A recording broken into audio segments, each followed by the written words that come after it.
Hello, everyone. I want to highlight three critical aspects of President Trump's response to the coronavirus that have exceeded the media's expectations and should inspire confidence in every American across this country. Rest assured, the Trump administration is working tirelessly to defeat the invisible enemy. First, contrary to some media pronouncements, the United States did not need the 1 million ventilators thus far that the media said we were in dire need of. In fact, it's encouraging to be able to say that every single American who has needed a ventilator has received a ventilator. And this administration has managed to procure 100,000 ventilators to be manufactured in 100 days. That's extraordinary. That's 3 times the amount produced in the average year. Likewise, there was some concern about N95 respirators, but the Trump administration has now shipped over 90 million N95 respirators. Once again, that is more than 3 times the average healthcare industry consumption of N95 respirators in the typical year. Finally, the U.S. now leads the world in testing. For weeks, the media cited South Korea as being the gold standard for testing, but as it stands, we are now testing at a higher rate per capita than South Korea. And in fact, as this chart is going to show you, in all 50 states, we are now testing at a higher rate per capita than South Korea. So a state in this country is testing at a higher rate per capita than the entire country of South Korea. That's pretty extraordinary, I would say.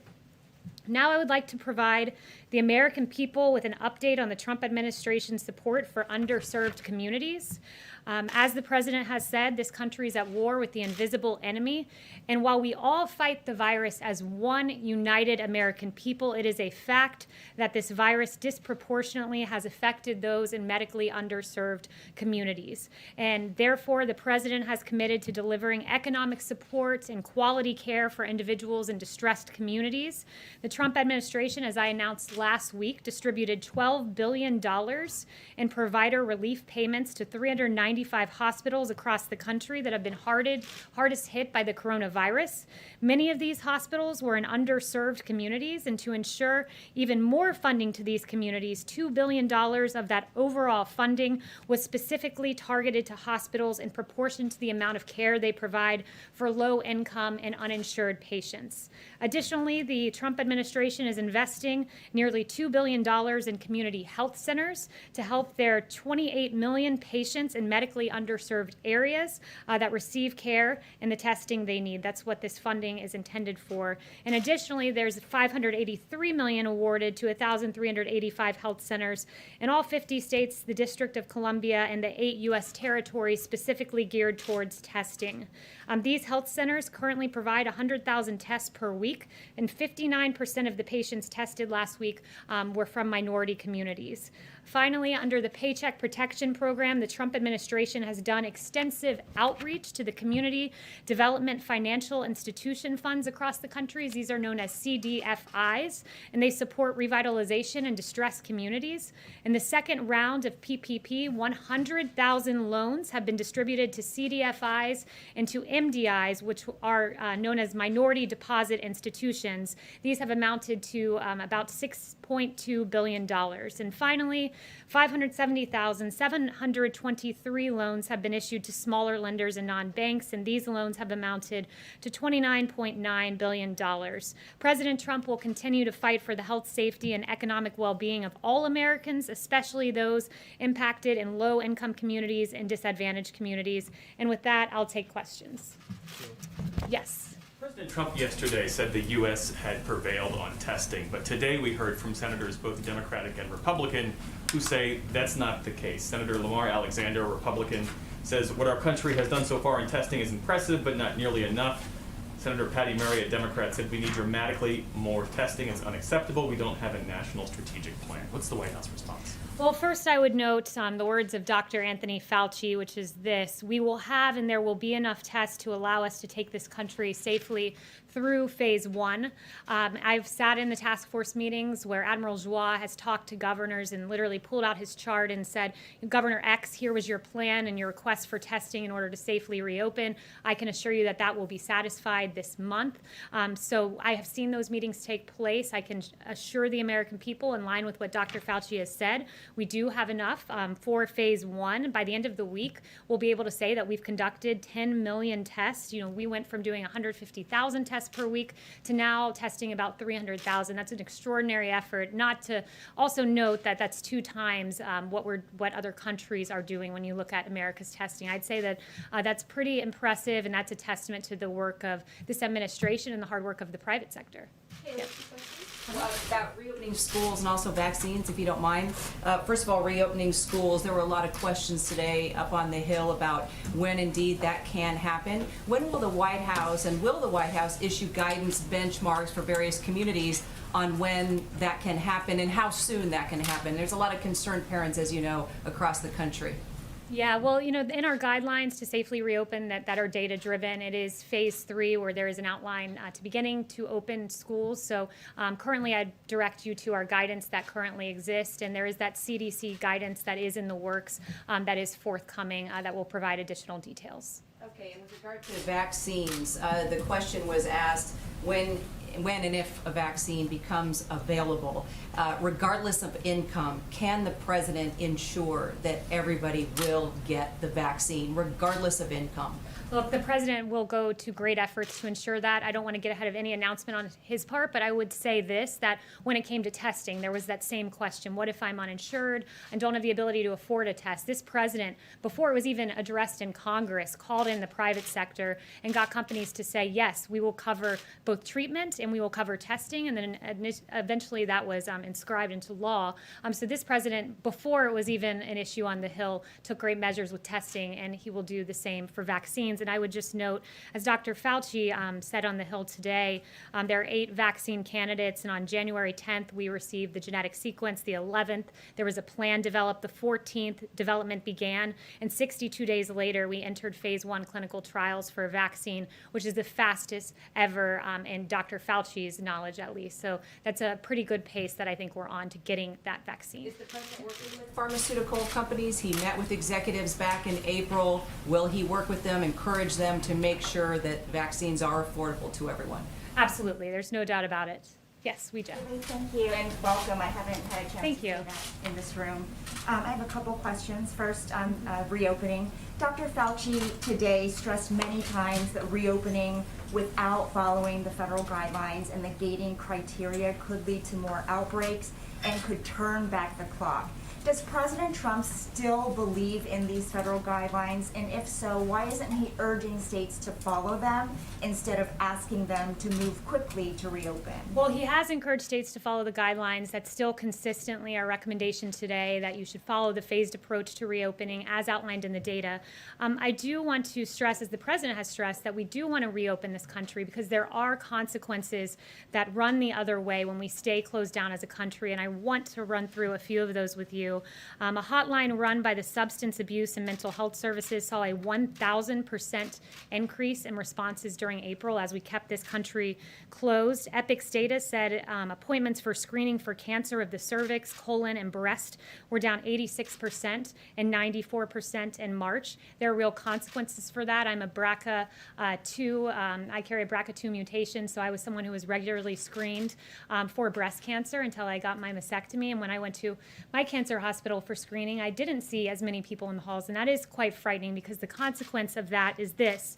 According to the IQVIA Institute for Human Data Science, a total of 80,000 plus diagnoses of 5 common cancers in the United States are projected to be missed or delayed during the 3-month period of early March to early June, which is why this president has always said, go to your doctor, do your screenings. There's a way to safely do this. If you feel chest pain, go to your doctor. We can't scare people from going to hospitals. It's a consequence of staying closed, though. When people are scared, they're scared to even go to their doctor, and there are consequences for that. And finally, I would just point out a recent CNN article from Friday noted a national public health group that warned as many as 75,000 Americans could die because of drug or alcohol misuse and suicide as a result of the coronavirus pandemic. So there are consequences to us staying closed, and it's why I believe it was 8 medical groups came out with a statement.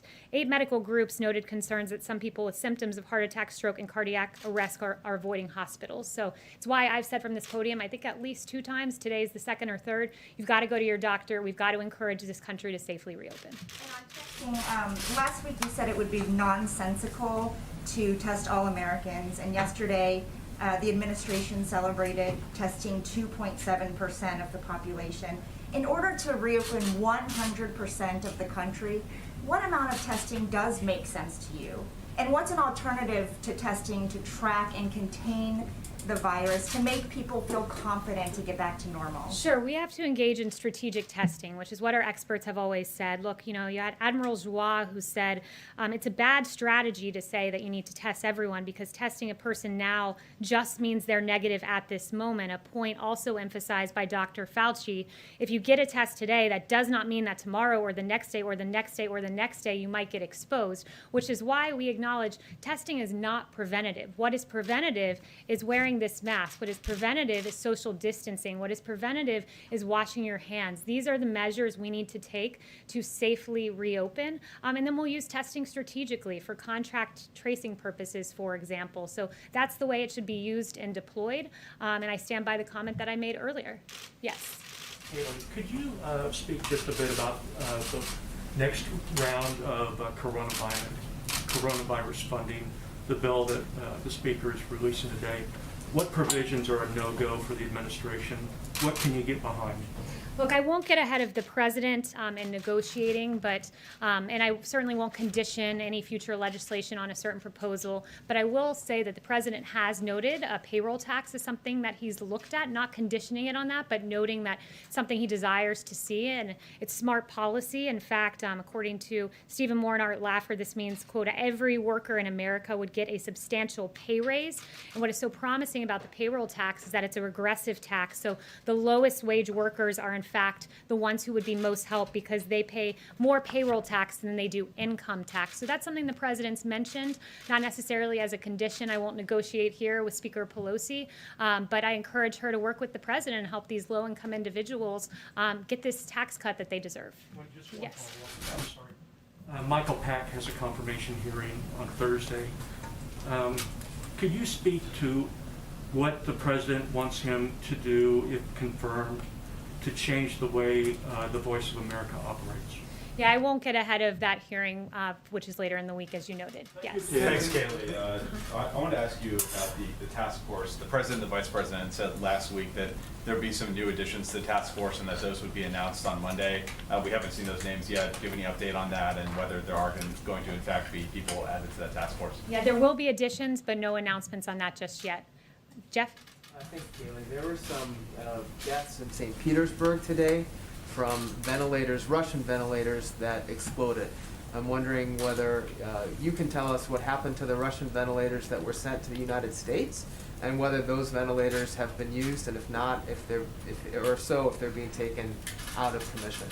Look, that's the first I'm hearing of that story, so I don't have any updates on that other than to note that we are way ahead of where we should be on ventilators. As I noted in my opening remarks, 100,000 ventilators in 100 days is really good, and no one has died for lack of a ventilator, but that's the first I'm hearing of that story. One of the questions I can. Yesterday, the president indicated that he might be communicating with Vice President Pence by phone for a while, while the Vice President keeps some distance. Can you give us an update on whether or not those two men are going to see each other in person, or whether, I know the Vice President has been working at the White House, is he keeping his distance from the President for a while? Now, the Vice President has made the choice to keep his distance for a few days, and I would just note that that's his personal decision to make that. As to how many days he does it, again, that's a decision for the Vice President. Yes. And then a related question. When is the next time that we might see Dr. Birx and Dr. Fauci here in this room giving us an update on kind of the status of the public health regarding coronavirus? Look, we've heard from Dr. Fauci pretty much the entirety of the day. He had a hearing, as you noted, so you've probably heard from him more hours today than you've ever heard from Dr. Fauci. You hear from these experts regularly out on television, and we'll see the next time they're up here in this capacity, but we certainly have valued their time, and we continue to value their time. It's been a while since we've seen Dr. Birx, though, for example. I mean, she is the coordinator of the coronavirus task force. When might we see her and be able to get an update from her and be able to ask questions of her?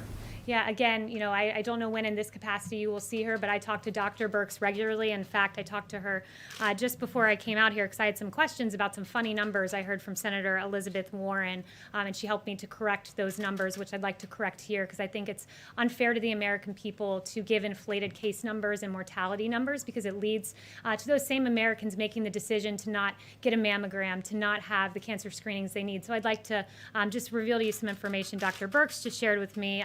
Elizabeth Warren erroneously said there were 25,000 new cases today. In fact, there were less than 20,000.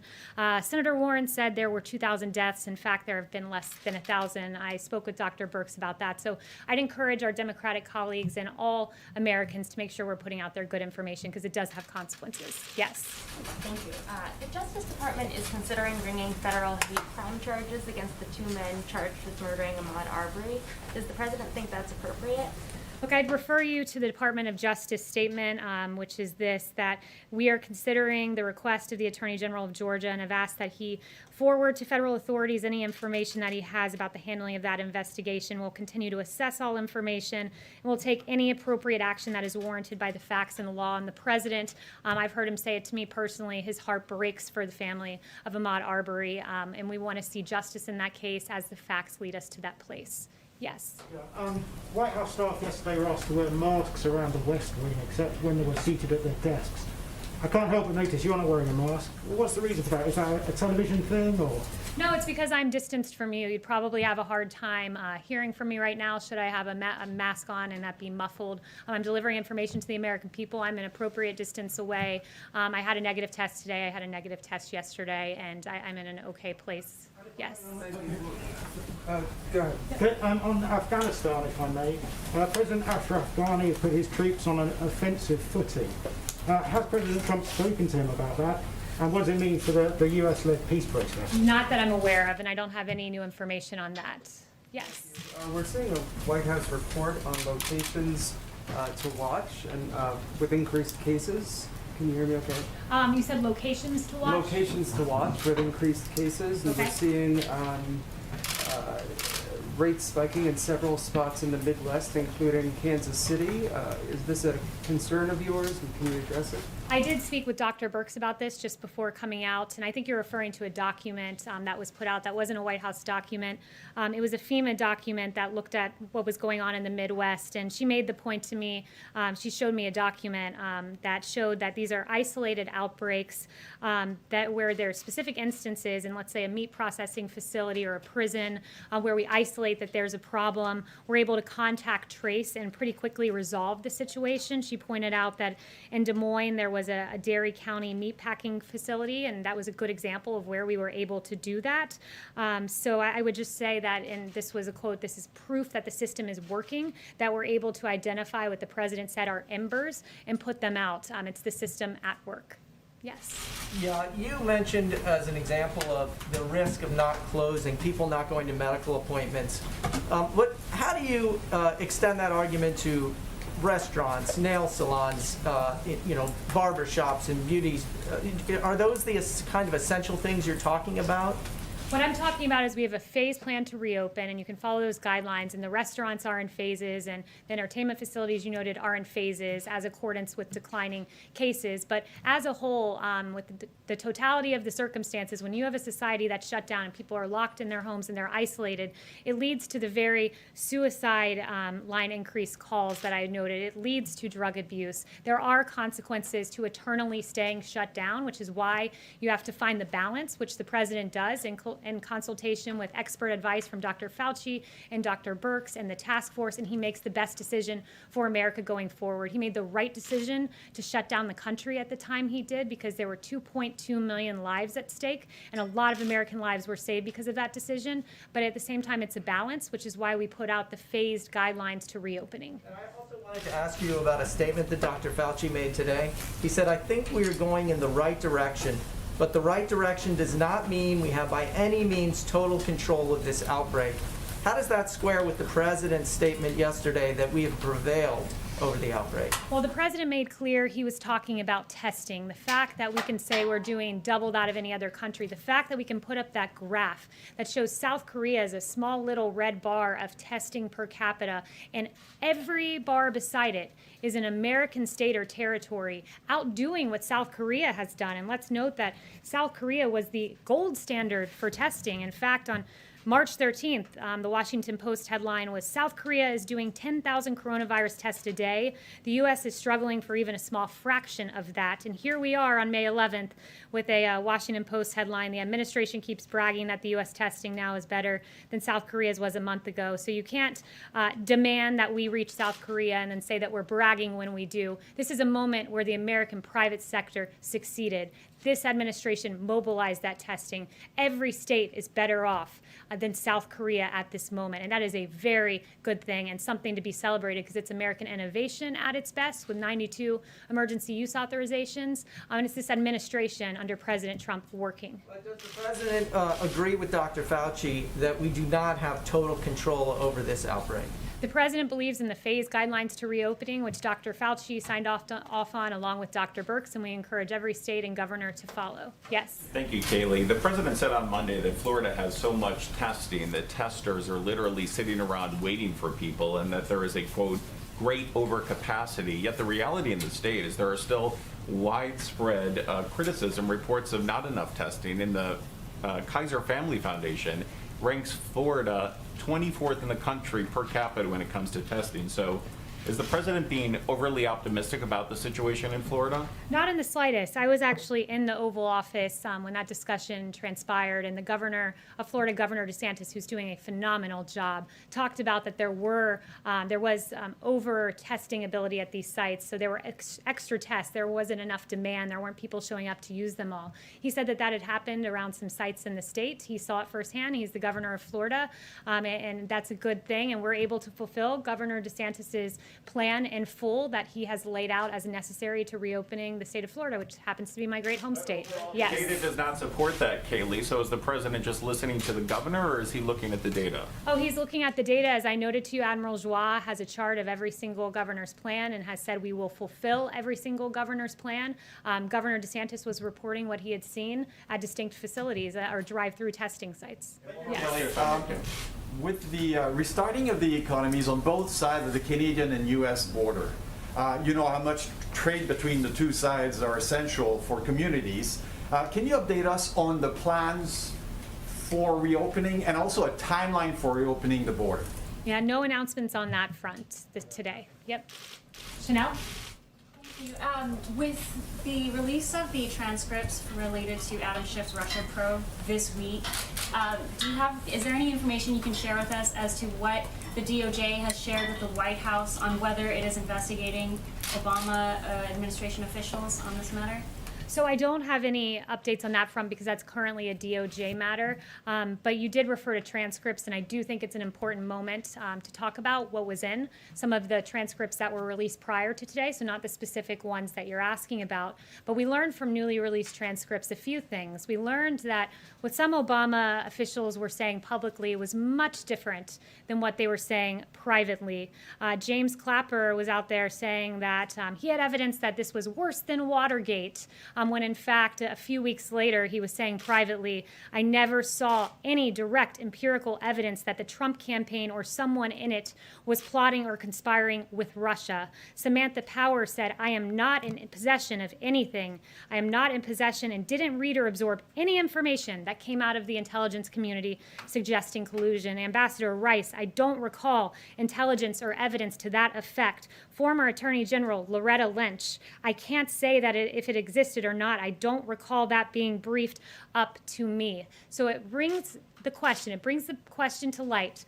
Why then did we have many years of investigating collusion that these Obama administration officials never existed, they never saw any evidence of, but for 3 years the American people were dragged through the mud and told that their choice for the President of the United States might have been a Russian asset based on no evidence at all. This president was exonerated by the Mueller report, and there are some real questions for these individuals who are saying one thing publicly and another thing privately. Thank you so much. I think I got to all of you, and we'll be back soon.